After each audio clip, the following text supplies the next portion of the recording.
चलो यहाँ पे एक्सरसाइज का 13, 14, 15 एंड 16 13 नंबर के न्यूमेरिकल में है कि inductance of the coil is 0.50 henry and resistance 100 ohm. Inductance आपको दिया हुआ है 0.50 हेनरी एंड रेजिस्टेंस आपको दिया हुआ है 100 ओम। ओके, तो कनेक्टेड VRMS आपको दिया है 240 वोल्ट और हर्ट्ज दिया है 50। तो यहाँ पे सप्लाई वोल्टेज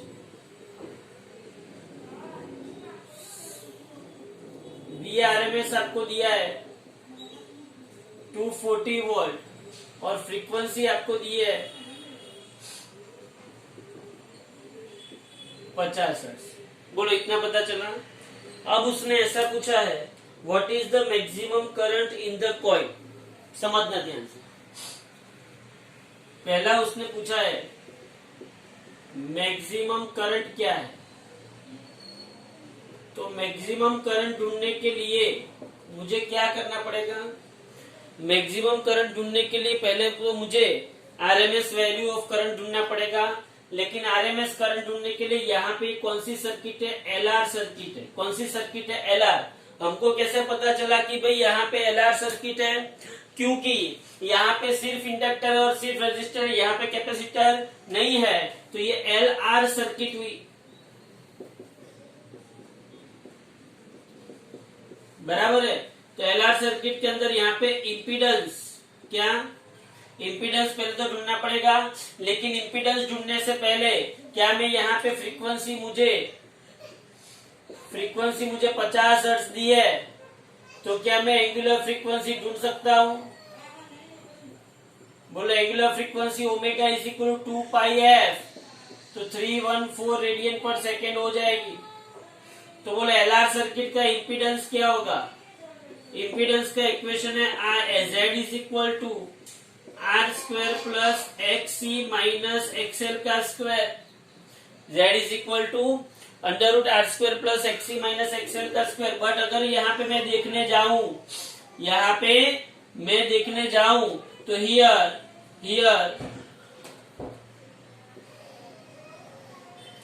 R है और L है, तो XC क्या हो गया, 0 ओम हो गया।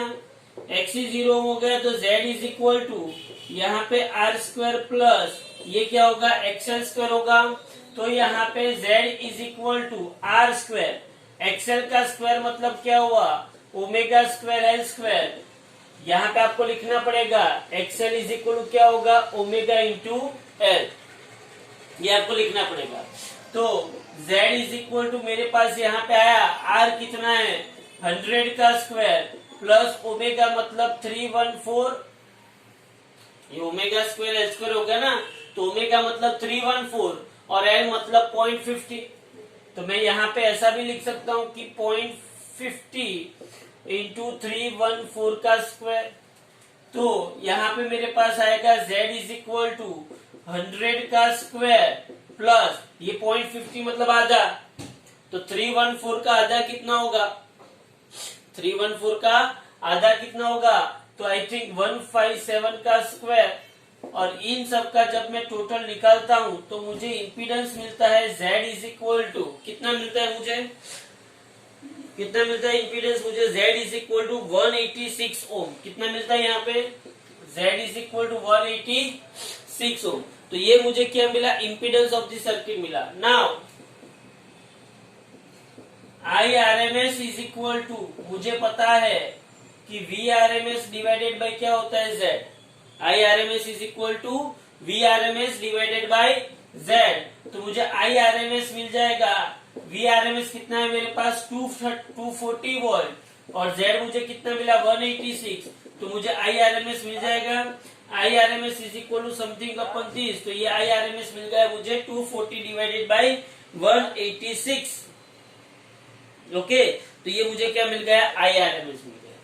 अब IRMS मुझे पता चला, तो now IRMS is equal to मैं क्या लिख सकता हूँ, IM बाई √2 लिख सकता हूँ, मैक्सिमम करंट डिवाइडेड बाई √2।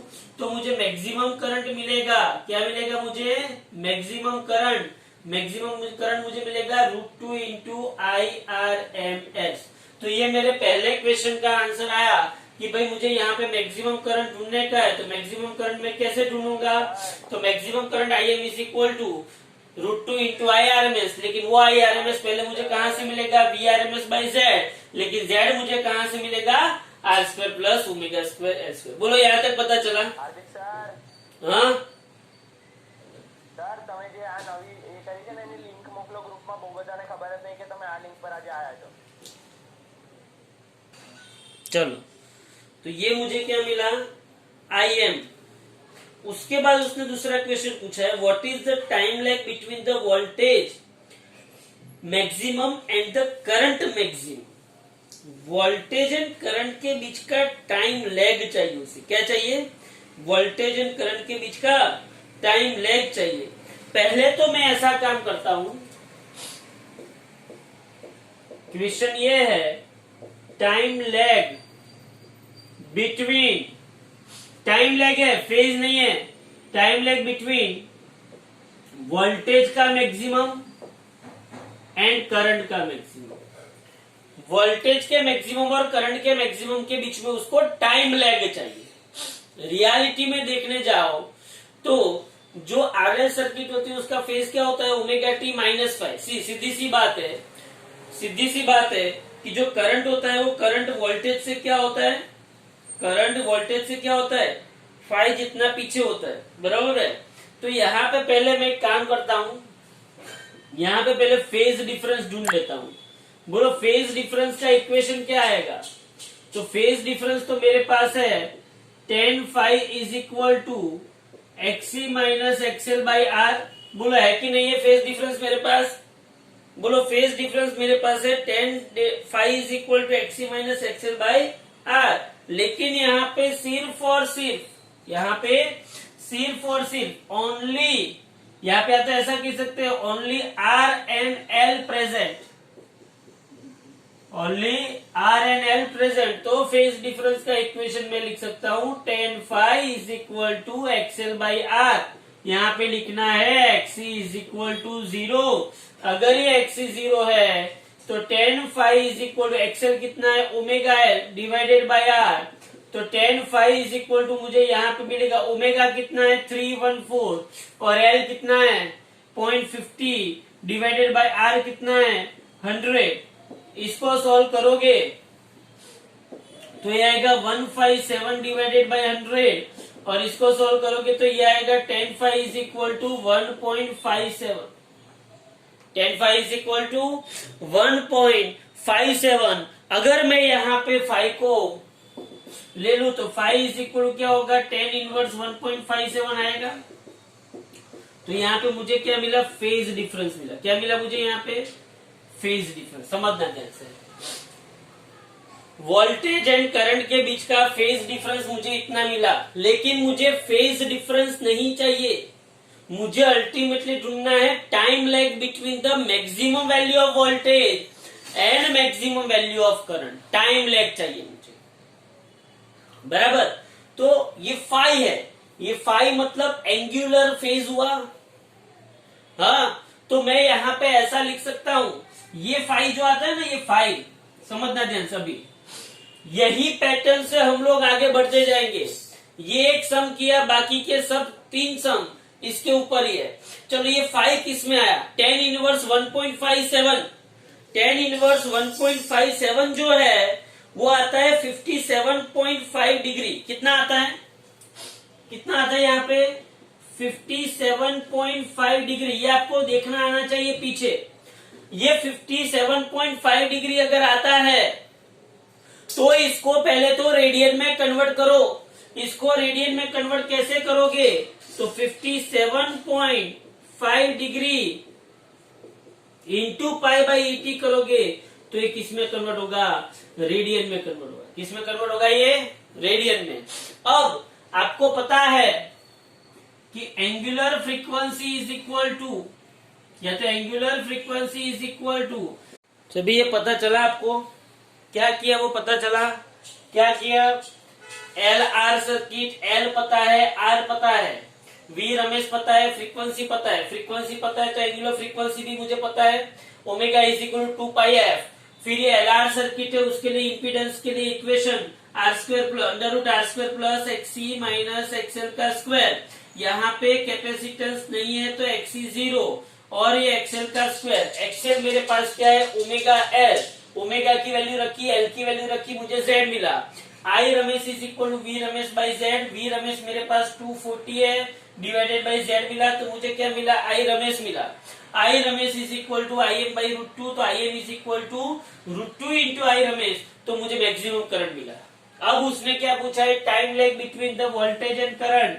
तो यहाँ पे एल आर है, मतलब सिर्फ tan phi is equal to XL by R, मतलब कि ओमेगा एल बाई आर, मतलब कि ओमेगा की वैल्यू, एल की वैल्यू और आर की वैल्यू रख दो, तो यहाँ पे फाइव मिल जाएगा फेज डिफरेंस। ये फेज डिफरेंस मुझे मिल गया 5। अब angular frequency omega is equal to 5 by T. 5 मतलब angular frequency omega is equal to angular distance divided by time, तो T is equal to 5 by omega. तो यहाँ पे आपको क्या मिल जाएगा, टाइम लैग मिल जाएगा। तो ये आपके पास हुआ एक्सरसाइज का 13 नंबर का न्यूमेरिकल। ध्यान से समझना। एक्सरसाइज का जो 14 नंबर का न्यूमेरिकल है, क्या है, 14 नंबर का न्यूमेरिकल, वो भी हम ध्यान से देखते हैं। देखो एक्सरसाइज का 14 नंबर का न्यूमेरिकल देखते हैं ध्यान से। चलो क्या कहा गया है उसमें, if a coil of inductance 0.50 henry and resistance 100 ohm is connected to 240 volt and 10 kilo hertz. यही सम 0.50 हेनरी ही है, रेजिस्टेंस 100 ओम ही है, और यहाँ पे वी रमेश 240 है, और यहाँ पे जो फ्रीक्वेंसी है, ध्यान से समझना, यहाँ पे जो फ्रीक्वेंसी है वो कितनी ली है, 10 किलो हर्ट्ज। ध्यान से समझो, फ्रीक्वेंसी यहाँ पे जो ली है वो 10 किलो हर्ट्ज है। Frequency 10 kilo hertz, 10 kilo hertz मतलब 10⁴ हर्ट्ज। तो बोलो एंगुलर फ्रीक्वेंसी कितनी होगी, omega is equal to 2 pi F. 2 pi F angular frequency omega is equal क्या होगा, 2 पाई एफ। तो बोलो कितना होगा, angular frequency omega is equal to 2 pi F, मतलब कि omega is equal to 2 pi मतलब 3.14, और ये 10⁴ 10 किलो हर्ट्ज, किलो मतलब 10⁵, 10⁵ इंटू 10 10⁴, ये देखो 3.14 डिवाइडेड बाय 100 कट तो 628, और ये 0, मतलब आपकी एंगुलर फ्रीक्वेंसी आएगी 62800 रेडियन पर सेकेंड। ओह 62800 रेडियन पर सेकेंड, ये क्या आएगी आपकी एंगुलर फ्रीक्वेंसी। बोलो समझ में आ रहा है। अगर इतना आपको समझ में आ गया तो इम्पीडेंस का इक्वेशन तो वही का वही होगा, impedance Z is equal under root R square plus XL minus XC square XC 0। अब यहाँ पे ओमेगा की जगह पे क्या आएगा, ये तो 100 का 100 रहेगा, ओमेगा की जगह पे क्या आएगा 62800 इंटू एल कितना है 0.50, इसका स्क्वायर, तो 62800 इंटू 0.50 मतलब इसका हाफ।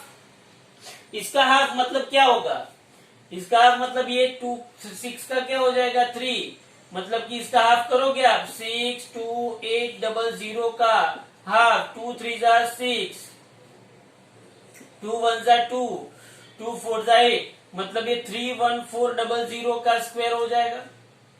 अगर ये 31400 का अगर आप स्क्वायर करोगे तो आपको यहाँ पे इम्पीडेंस मिलेगा, इम्पीडेंस आपको फाइनली मिलेगा 3.14 इंटू 10⁴। क्या मिलेगा इम्पीडेंस आपको 3.14 इंटू 10⁴। कैसे, ये 10⁵ का स्क्वायर मतलब 10⁴, ये भी 10⁵ का स्क्वायर मतलब 10⁴, उसका स्क्वायर रूट 10⁵, और ये 314।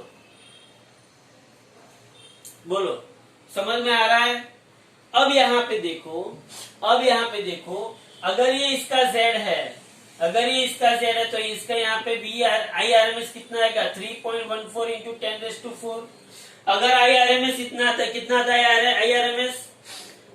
IRMS जो आएगा उसको मैं √2 से मल्टीप्लाई करूंगा। IRMS को मैं √2 से मल्टीप्लाई करूंगा तो मुझे क्या मिलेगा I मैक्सिमम। क्या मिलेगा मुझे I मैक्सिमम। अब यहाँ पे वापिस से time lag and phase lag ढूंढना हो तो tan phi = XL/R omega L/R। सिर्फ यहाँ पे चेंज क्या हो जाएगा, यहाँ पे चेंज हो जाएगा 62800 62800। तो यहाँ पे ये देखो 0 0 कट हो गए और ये कितना हो जाए 628 इंटू 0.50 तो ये कितना हो जाएगा 314। कितना हो जाएगा ये 314 हो जाएगा। मतलब ये डबल हो गया ना। ये tan phi कितना आ गया मेरे पास 314। कितना आ गया tan phi मेरे पास 314। और आप उसमें फेज डिफरेंस निकालोगे तो फेज डिफरेंस आपको मिलता है ऑलमोस्ट आपको फेज डिफरेंस मिलेगा 90 डिग्री। 90 डिग्री मतलब π/2 रेडियन। 90 डिग्री मतलब π/2 रेडियन। और अगर आपके पास फेज डिफरेंस π/2 रेडियन है तो मैं यहाँ पे लिख सकता हूँ कि नहीं लिख सकता हूँ भाई? हाँ, ओमेगा = 5/T तो T = 5/ओमेगा। तो यहाँ पे फाई कितना है मेरे पास π/2 और ओमेगा मेरे पास कितना है 62800। और अगर ऐसा है इसका कैलकुलेशन करेंगे तो मुझे यहाँ पे हाई फ्रीक्वेंसी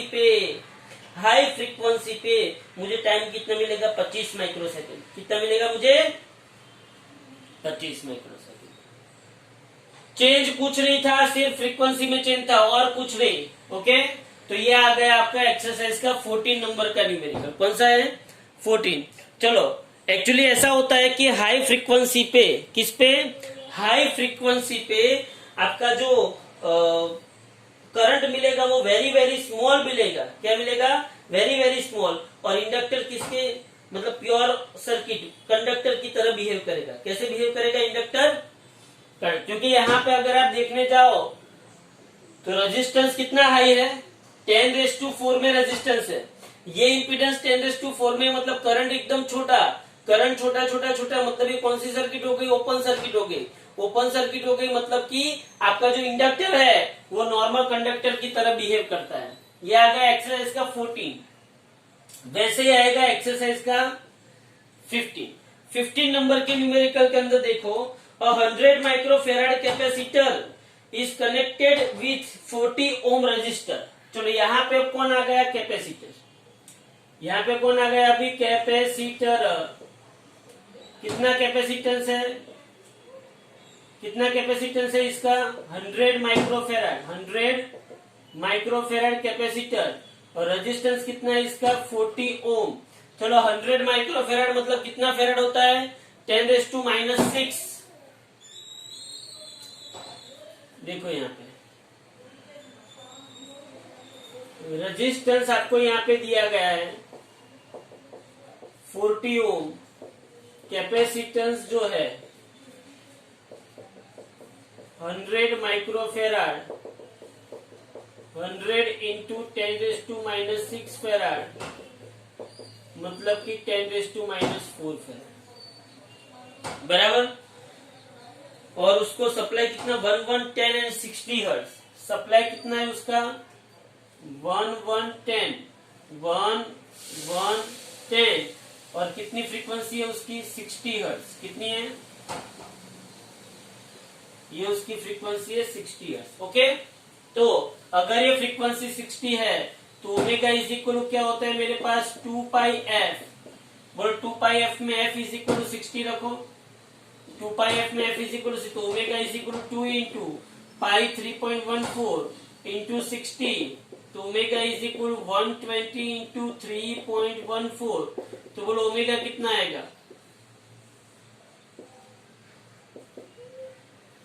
ओमेगा कितना आएगा आपके यहाँ पे? ओमेगा आपको मिलता है 2π इंटू 60 मतलब जो आएगा वो आपका ओमेगा। अब इम्पीडेंस, बोलो इम्पीडेंस का इक्वेशन हम कैसे लिखेंगे? आप ऐसा भी कर सकते हो ये कैलकुलेशन ना करना हो तो आप डायरेक्टली भी कर सकते हो, कोई टेंशन नहीं है। ओके, आप ऐसा भी कर सकते हो, 2 पाई इंटू 60 भी आप रख सकते हो। रखना है तो ऐसा करो, चलो। लेकिन मेरी मेथड से अगर जाओगे तो अच्छा रहेगा। 2 पाई इंटू 60 रेडियन पर सेकेंड आपको ओमेगा मिला। अब उसने क्या पूछा है, इम्पीडेंस। तो बोलो इम्पीडेंस में कैसे ढूंढूंगा? इम्पीडेंस कैसे आएगा? Z इज इक्वल टू क्या आएगा? Under root R square plus X C minus X L का स्क्वायर। बट आपको पता है ये कौन सी सर्किट है? सीआर सर्किट है। बोलो सीआर सर्किट के अंदर एक्स एल क्या हो जाता है? 0। अगर एक्स एल 0 है तो सिर्फ एक्सी का स्क्वायर। एक्सी का स्क्वायर मतलब क्या हुआ? 1/ओमेगा सी का स्क्वायर। एक्सी का स्क्वायर मतलब क्या हुआ? 1/ओमेगा सी का स्क्वायर। मतलब यहाँ पे पूरा कैलकुलेशन चेंज हो जाएगा। बोलो कैलकुलेशन कैसे चेंज होगा? ध्यान से चलो। Z is equal to R square, मतलब आर कितना है? 40 का स्क्वायर, और 1/ओमेगा कितना है? 2 पाई इंटू 60, और c कितना है? 10⁻⁴, 10⁻⁻⁴, -4 ऊपर जाएगा तो +4 का स्क्वायर। तो आपको z कितना मिलेगा? बोलो जल्दी से। z है 40 का स्क्वायर 1600 प्लस 10, ये 0 और ये 0 कट, मतलब ऊपर 1000 और नीचे आएगा 2 पाई इंटू 6, मतलब ये ऐसा आएगा। देखो ये 1000 डिवाइडेड बाई 2 इंटू 3.14 इंटू 6 का स्क्वायर। तो इसके ऊपर से आपको क्या मिल जाएगा? Z मिल जाएगा।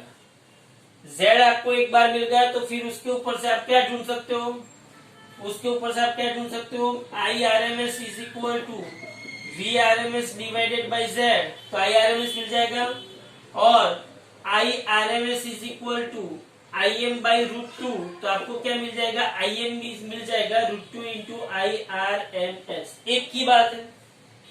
फिर आपको वापिस से वही पूछा है। क्या पूछा है आपको? फेज डिफरेंस और time lag between VM and IM. तो बोलो यहाँ पे phase difference only R and C present है, तो यहाँ पे एक्सएल बाई आर की जगह पे क्या आएगा? एक्सी बाई आर आएगा। एक्सी मतलब यहाँ पे क्या होगा? 1/ओमेगा सी। तो यहाँ पे omega into C into R आएगा। Omega into C into R आएगा, तो यहाँ पे पूरा कैलकुलेशन चेंज होगा। कैसे कैलकुलेशन चेंज होगा? देखो 10 फाई इज इक्वल टू 1/ओमेगा कितना है? 2 पाई इंटू 60। C 10⁻⁴ है तो ऊपर जाएगा तो 10⁻+4, मतलब ये कितना आ जाएगा? 1 2 3 4, और R कितना है? 40। इसको अगर आप सॉल्व करोगे अच्छी तरीके से तो आपको 10 फाई मिलेगा। तो फाई इज इक्वल टू आपको 10 इनवर्स समथिंग मिलेगा। तो आपको फाई मिला डिग्री में। किसमें मिला आपको? फाई डिग्री में मिला। उस फाई को आप किस में कन्वर्ट करोगे? रेडियन में। कैसे कन्वर्ट करोगे रेडियन में? बोलो। फाई को रेडियन में कन्वर्ट करने के लिए क्या करोगे? यहाँ पे फाई को रेडियन में कन्वर्ट करने के लिए जो भी फाई आया उसको किससे मल्टीप्लाई करो? पाई बाई 180 से, वो फाई रेडियन में आ जाएगा। और बाद में ये तो एज इट इज है, इसमें कोई चेंजेस नहीं है। Angular frequency omega is equal to 5/t, time lag is equal to 5/ओमेगा। फाई पता है, ओमेगा पता है, रख दो, बात खत्म, कोई चेंजेस नहीं। बोलो समझ में आया? तो ये कौन सा सम है? 15 नंबर का सम। ये आरसी सर्किट थी। आर दिया था, सी दिया था, वी रमेश दिया था, फ्रीक्वेंसी दी थी, हमने एंगुलर फ्रीक्वेंसी ढूंढ ली। Impedance Z is equal to √R² plus XC minus XL का स्क्वायर। यहाँ पे आरसी सर्किट है तो यहाँ पे XL इज इक्वल टू क्या हो जाएगा? 0 हो जाएगा। तो यहाँ पे XL 0 है तो XC की जगह पे 1/ओमेगा सी का स्क्वायर। सबकी वैल्यू रखो, Z मिला। IRMS is equal to VRMS by Z, तो आपको IRMS मिलेगा। तो IRMS is equal to IM by √2, तो आपको मैक्सिमम करंट मिलेगा। फिर आपको पूछा है time lag between the maximum voltage and maximum current. तो phase difference tan phi is equal to XC by R। Actually XC minus XL by R आता है, लेकिन ये RC सर्किट है तो एक्सएल जीरो हो जाएगा। क्या जीरो हो जाएगा? आरसी सर्किट है तो एक्सएल जीरो है तो इसका मतलब ये हुआ एक्सी बाई आर। एक्सी क्या है? 1 यहाँ पे लिखना है XC is equal to 1 omega C. XC is equal 1 omega C, तो 1 ओमेगा सी इंटू आर, सबकी वैल्यू रख दी तो आपको 5 मिल गया। वो डिग्री में मिलेगा, उसको पाई बाय 180 से मल्टीप्लाई करोगे तो रेडियन में आएगा। फिर omega is equal to 5 by T करोगे, टी मतलब टाइम लैग, तो time lag is equal to 5 by omega. 5 यहाँ पे मिल गया है, ओमेगा यहाँ पे मिल गया है, आपको आंसर आएगा। बोलो समझ में आया कि नहीं आया? ये आया एक्सरसाइज का 50। अब यही न्यूमेरिकल, यही डेटा, कोई चेंजेस नहीं, लेकिन यहाँ पे सिर्फ फ्रीक्वेंसी 12 किलो हर्ट्ज करनी है। कितनी करनी है? डेटा यही है, फ्रीक्वेंसी सिर्फ कितनी करनी है? 12 किलो हर्ट्ज। फ्रीक्वेंसी यहाँ पे आएगी f is equal to 12 kilo hertz, मतलब कि f इज इक्वल टू आएगा, f इज इक्वल टू आएगा 12 into 10⁻³ hertz. f is equal to आएगा 12 इंटू 10⁻³। बाकी C R कितना है? 40 ओम है। C कितना है? 100 माइक्रोफेराड है, मतलब कि 10⁻⁴ फेराड। वोल्टेज भी 1110, VRMS 1110 वोल्ट है। फ्रीक्वेंसी सिर्फ चेंज हुई 12 किलो हर्ट्ज, 12 इंटू 10⁻³ हर्ट्ज, तो यहाँ पे ओमेगा चेंज होगा। बाकी ये सब कुछ वही का वही, एक्सएल जीरो रहेगा, ये 1 ओमेगा सी इंटू आर। तो यहाँ पे सिर्फ क्या चेंज होगा? देखो यहाँ पे क्या चेंज होगा?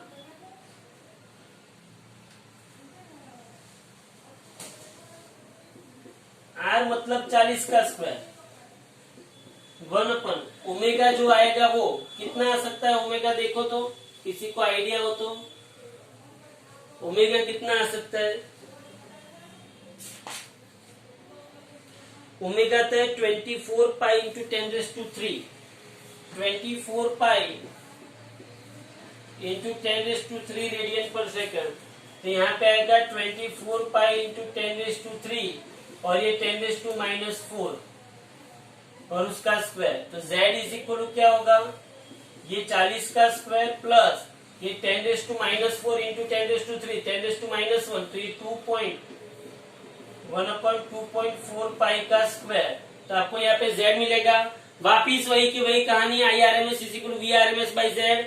तो यहाँ पे आपको IRMS पे कुछ मिलेगा, फिर now IRMS is equal to IM by √2, तो आपको IM मिलेगा। फिर यहाँ पे वही time lag between VM and voltage, tan phi is equal to XC by R, क्योंकि XL जीरो है, 1 ओमेगा CR। सिर्फ यहाँ पे चेंज क्या होगा? 1 ओमेगा कितना आएगा? 24 पाई इंटू 10⁻³ इंटू 10⁻⁻4 इंटू 40। ये करोगे तो आपको tan phi मिलेगा। phi is equal to tan inverse something, phi is equal to degree में आपको आंसर मिलेगा। ये किस में आंसर मिलेगा आपको? डिग्री में। और इसी को आप पाई बाय 180 से मल्टीप्लाई करोगे तो किस में कन्वर्ट हो जाएगा? रेडियन में। और बाद में वही का वही time lag, 5 omega is equal to 5 by T, तो T is equal to 5 by omega. सिर्फ ये 4 न्यूमेरिकल में, एक में लो फ्रीक्वेंसी दी है, दूसरे में हाई फ्रीक्वेंसी दी है। जब लो फ्रीक्वेंसी है तब सर्किट कंप्लीटली वर्क करती है। हाई फ्रीक्वेंसी पे आगे जैसे हमने देखा इंडक्टर में current very very very very small हो जाता है, और करंट स्मॉल हो जाता है क्योंकि इम्पीडेंस बहुत हाई हो जाता है। यहाँ पे भी यही हालत होगी, लेकिन यहाँ पे क्या होगा कि यहाँ पे डीसी सर्किट मतलब कि फाई जो है वो very very very very high frequency पे जीरो हो जाता है। और जब वो जीरो हो जाता है, समझना, ये जो फेज लैग है वो जीरो हो जाता है वेरी हाई फ्रीक्वेंसी पे। जब फेज लैग जीरो की नजदीक पहुंच जाता है तो सर्किट या तो कैपेसिटर कंडक्टर की तरह बिहेव करता है, और ये डीसी सर्किट के लिए काम करता है। बराबर है? तो ये 16 नंबर का सम था। ये 13, 14, 15, 16 ये 4 सम आपके हो गए कंप्लीट। एक ही प्रकार के डेटा आपको रखना है और कैलकुलेशन भी आपको ही करना है। ओके।